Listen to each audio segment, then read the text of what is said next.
ये जो progressive politics association है, थोड़ा नेपथ्य में जाइए आप। मैं मंच पर बैठे हुए जितने, अब तो ज़्यादातर किसान बैठे हैं मेरे ख्याल से और एक बैंकर हैं तो उनसे तवज्जो चाहूँगा। सर ये देखिए सबसे नेग्लेक्टेड क्षेत्र है, राजनीति सदा कृषि पे होती रही। मैं आ रहा हूँ आपके पास, मैं भी बैठ जाता हूँ, मैं आ रहा हूँ आपके पास। किसान प्लस हो गए। तो ये जो प्रोग्रेसिव मंच है, मैं आजकल थोड़ा पॉलिटिकल साइंस को बड़ी गंभीरता से पढ़ रहा हूँ, क्योंकि पॉलिटिकल पार्टियों को थोड़ा सजेस्ट करने का काम करता हूँ। तो मैं तो ये कहूँगा कि अपने चिंतन को बैक टू द बेसिक्स लेके जाइए। आज से 2000-3000 वर्ष पहले लेके जाइए, बल्कि त्रेता युग में लेके जाइए। रामचरितमानस में और वाल्मीकि रामायण में भले ही जिक्र ना हो, लेकिन कई ऐसे रामायण हैं जिसमें इसका जिक्र है। राम और भरत के बीच शासन का संवाद है कि शासन कैसा होना चाहिए, राजा को कैसा होना चाहिए। हमने उसको ही भुला दिया। चाणक्य का अर्थशास्त्र जब हमारे बीच है, बावजूद इसके हमने मैकियावेलियन थ्योरी को अडॉप्ट कर लिया। चाणक्य हुए आज से 2-2500 साल पहले, और मैकियावेली आज से 500-600 साल पहले, 1400 और 1500-15वीं शताब्दी में। मैकियावेली कहते हैं कि राजा को छद्म ओढ़ लेना चाहिए, ढोंग ओढ़ लेना चाहिए। द प्रिंस उन्होंने लिखा, और इटली में बड़ा प्रदर्शन हुआ मैकियावेली के खिलाफ।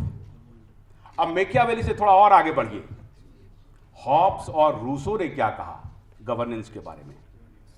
हॉब्स ने कहा कि everyone is against everyone, it is a constant fight against everybody against everybody.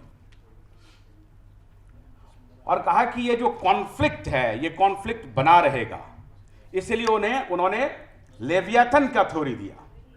एक सॉवरेन सत्ता होनी चाहिए, अपने कॉन्फ्लिक्ट को रिजॉल्व करने के लिए एक सॉवरेन सत्ता होनी चाहिए, जिसके आगे आप अपने डिजायर को पीछे रखें।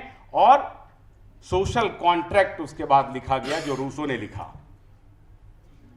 रूसो ने हॉब्स को कॉन्ट्राडिक्ट किया और कहा ये जो कॉन्फ्लिक्ट है वो एनिमिटी की वजह से नहीं है।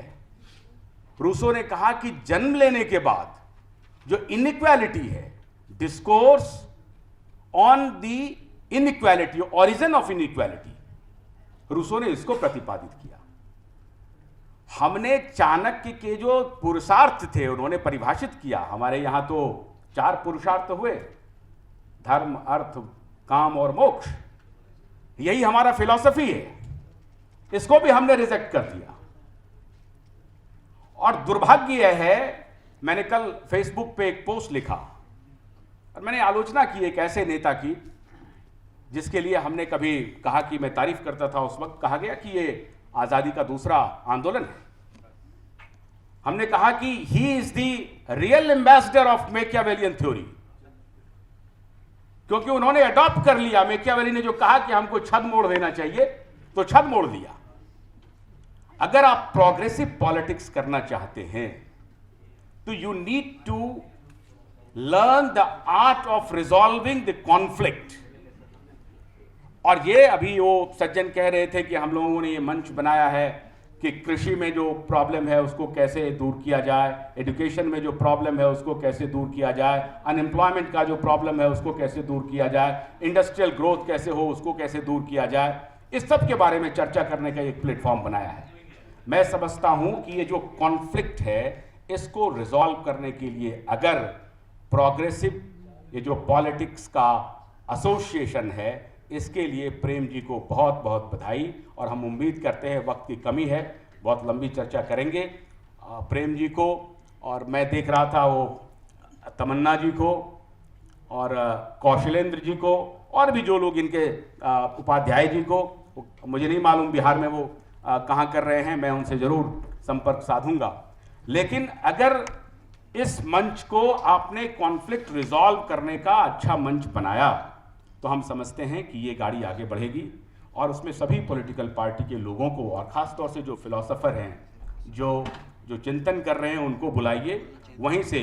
और एक और बात देखिए, हमारे यहाँ सारी समस्याओं को वाद के जरिए, संवाद के जरिए, इसलिए याज्ञवल्क्य, हमारे यहाँ याज्ञवल्क्य स्मृति को पढ़िए, पराशर स्मृति को पढ़िए, वाद के जरिए, संवाद के जरिए हम रिजॉल्व करते रहे हैं इश्यूज को।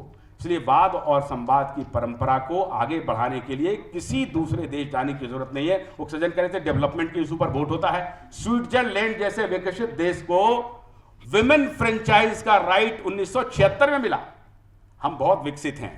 आपको दूसरे से कुछ लेने की जरूरत नहीं है, अपने को निहारने की जरूरत है, देखने की जरूरत है। बहुत बहुत धन्यवाद प्रेम जी आपको।